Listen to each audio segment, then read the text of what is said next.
অনতিবিলম্বে ইঞ্জিনিয়ার ইশরাককে শপথ গ্রহণ করিয়া ঢাকা দক্ষিণ সিটি কর্পোরেশনের জনগণের আকাঙ্ক্ষা বাস্তবায়ন করুন। আর না হলে ঢাকাবাসী কিন্তু কঠিন থেকে কঠিনতর সংগ্রামে আন্দোলনে ঝাঁপিয়ে পড়বে। আমরা ফ্যাসিস্টের বিরুদ্ধে দীর্ঘ 15 বছর আমরা রাজপথে আন্দোলন করেছি, কিন্তু দুর্ভাগ্যের বিষয় আজকে 5ই আগস্ট ফ্যাসিস্ট পতনের পর 9 মাস পরে আজকে আবার আমাদেরকে এই রাজপথে নামতে হয়েছে। একটাই কারণ, যেখানে দেশের সর্বোচ্চ আদালত রায় দিয়েছেন ইঞ্জিনিয়ার ইশরাক হোসেনকে জনতার মেয়র হিসাবে, এবং সেটাকে সম্মান জানিয়ে গেজেটভুক্ত করে নির্বাচন কমিশন সেটা প্রকাশ করেছেন। তারপরেও ফ্যাসিস্টের কিছু প্রেতাত্মারা স্থানীয় সরকার মন্ত্রণালয়ে বসে আছেন, তারা গড়িমসি করতেছেন। আজকে ঢাকাবাসী আমরা জানিয়ে দিতে চাই, অনতিবিলম্বে ইঞ্জিনিয়ার ইশরাককে শপথ গ্রহণ করিয়া ঢাকা দক্ষিণ সিটি কর্পোরেশনের জনগণের আকাঙ্ক্ষা বাস্তবায়ন করুন। আর না হলে ঢাকাবাসী কিন্তু কঠিন থেকে কঠিনতর সংগ্রামে আন্দোলনে ঝাঁপিয়ে পড়বে। আমি আপনাদের টিভির মাধ্যমে আমি সরকারকে শান্তভাবে আহ্বান করছি, এই জনতার এই আকাঙ্ক্ষাকে আপনারা বৃদ্ধাঙ্গুলি দেখাবেন না, তাহলে কিন্তু জনতা কি করতে পারে সেটা আপনারা 69, 90 এবং 24-এর জুলাই আগস্টে দেখেছেন। সুতরাং আমি আপনাদেরকে শুধু একটা কথাই বলবো, অনতিবিলম্বে ইঞ্জিনিয়ার ইশরাক হোসেনকে শপথ গ্রহণ পূর্বক আপনারা ঢাকা দক্ষিণ সিটি কর্পোরেশনের দায়িত্ব বুঝিয়ে দিন। ধন্যবাদ।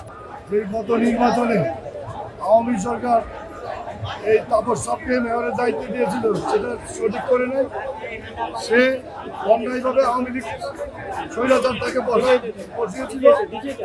আমাদের যে মেয়র, উনি আইনগতভাবে হাইকোর্টে মামলা করে উনি বিধি মোতাবেক, আইন মোতাবেক উনি ওনার এই মেয়র ফিরে পেয়েছে।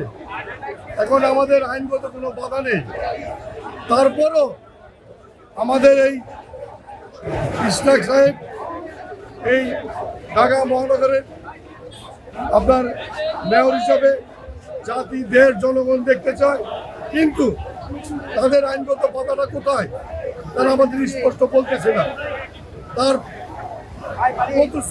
ফলশ্রুতিতে আজকে আমাদের এই আন্দোলন, আমরা বিধি মোতাবেক, আইন মোতাবেক সে পেয়েছে, তাকে আমরা মেয়র হিসেবে দেখতে চাই।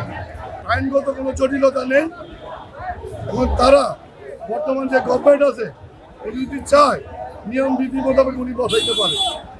এখন কেন উনি আমাদের এই মেয়র সাহেবকে তাকে ওই অবস্থানে মেয়রের দায়িত্ব দিচ্ছে না, এটা ওনারাই আইনবিধিরা ভালো বুঝে বলতে পারবে তবে অন্যায় করা হচ্ছে, তার প্রতি নির্যাতন করা হচ্ছে। তাই আমরা ঢাকাবাসী আজকে রাজপথে নেমে এসেছি। আমরা ঢাকার সর্বস্তরের জনগণ এই আন্দোলনে অংশগ্রহণ করেছে। আমরা তাকে বিধি মোতাবেক সরকারের কাছে দাবি, ওনাকে যেন তার দায়িত্বটা বুঝিয়ে দেয়। এটা আমাদের ঢাকার জনগণের সর্বস্তরের জনগণের দাবি।